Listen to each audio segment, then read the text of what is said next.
Okay, just finishing up the joints here. Making sure to get the correct direction.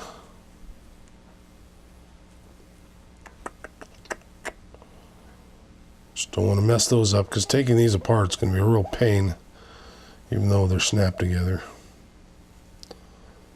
They're not snap apart. Okay. So now we've got all those little joints there done.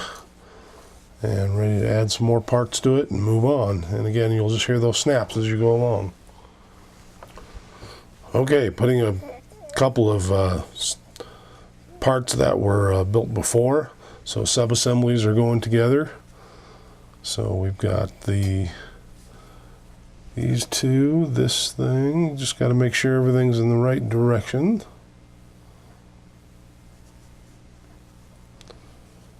Okay. Be a lot of fun to paint these little parts, different shades and so forth. Use washes to bring out some of those shades. Yep, there you go. You hear that click? That's what you're looking for. All right.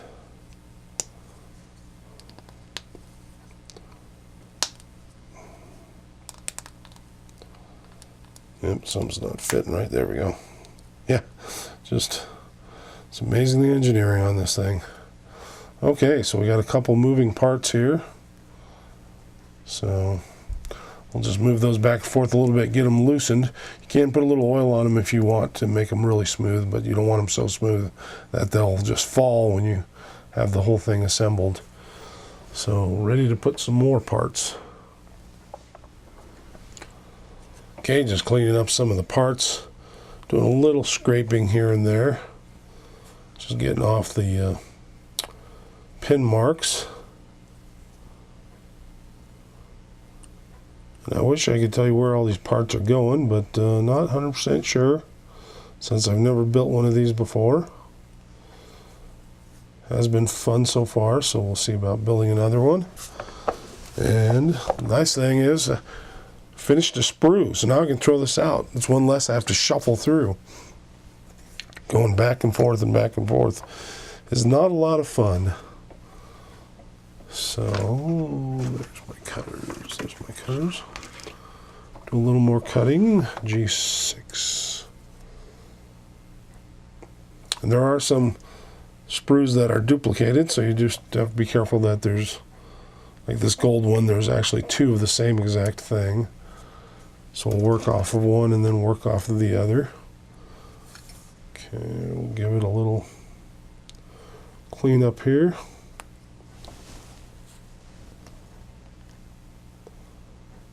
Gotta be careful with the parts that are plated. Some are molded in color and some are actually plated like these gold colors. And if you scrape it too much, it can really mess it up and you'd have to retouch it. So making sure that when I set these out, I set them out just like the instructions.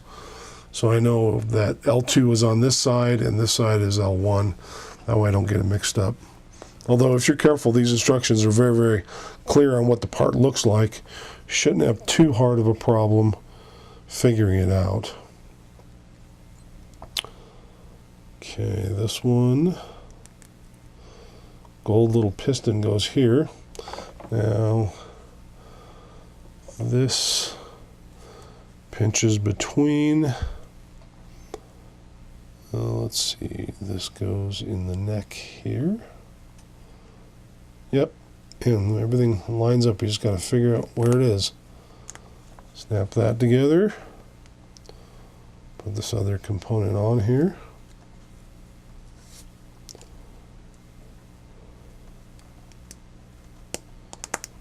Crack, pop, snap, and there we go.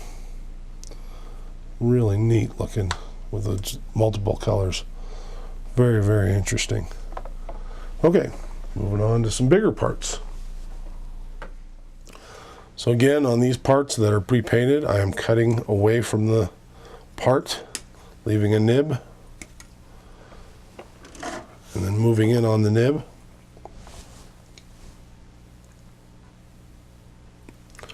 Taking care to get my jaws on my cutters flush before snipping. That way they're even. And these will have to be repainted because I can just tell that these parts are big enough that I'm going to see that those marring. Okay. That part just a little more cleaned up. Okay.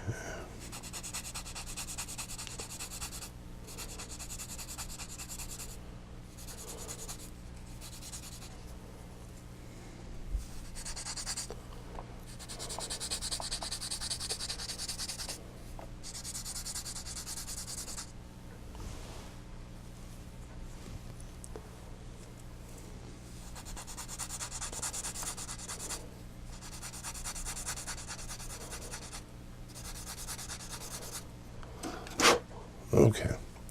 Now these parts, before I paint them, I am going to actually put them together. That way I can handle them better. So if I paint them now, I'd have to wait till it dries before putting the parts together. But once I put the parts together, I can actually paint it and then set it aside. So we've got this side which goes through here, I do believe. Oh, that's a tight fit. Hope that's right, because that is a really tight fit. Holy cow. Don't want to turn it because it's going to... Well, I don't like that, so I'm going to take that apart. See if I can wiggle it apart without breaking it. So I don't think it should be that tight, so I'm going to just try to loosen up just a bit. Okay, I've got it to where it moves, so I can at least take it apart here. But I still have to be gentle so I don't screw anything up. Okay, you can see how much rubbing possibly on there that is hurting that. So we're going to scrape it with a knife here. Get some of the paint and some of the, just a slight bit of plastic. I don't want it so loose that it flops around. But just loose enough so I don't feel like every time I move it, I'm going to snap the whole thing in half. Okay. Let's try it again.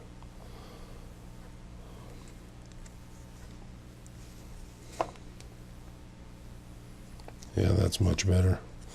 Much better. All right. So that's how it's supposed to work. Okay.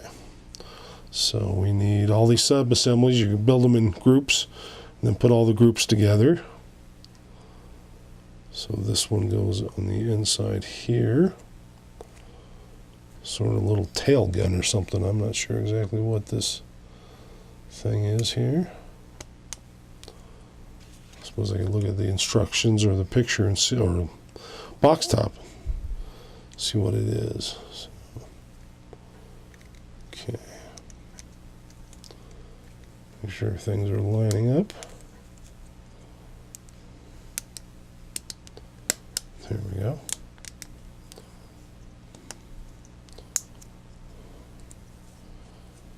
Okay, so got a moving gun, tail gun I assume, and the pivot for the tail.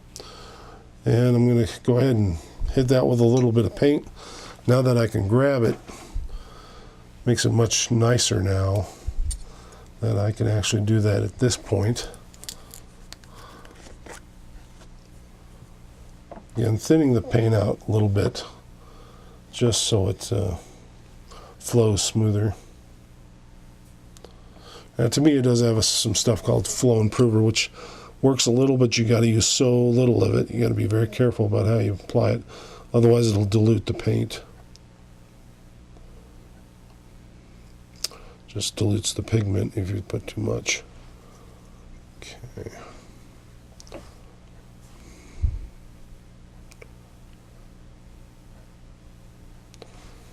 Again, trying to get it within one or a couple strokes. That way it doesn't start to pull up. Okay.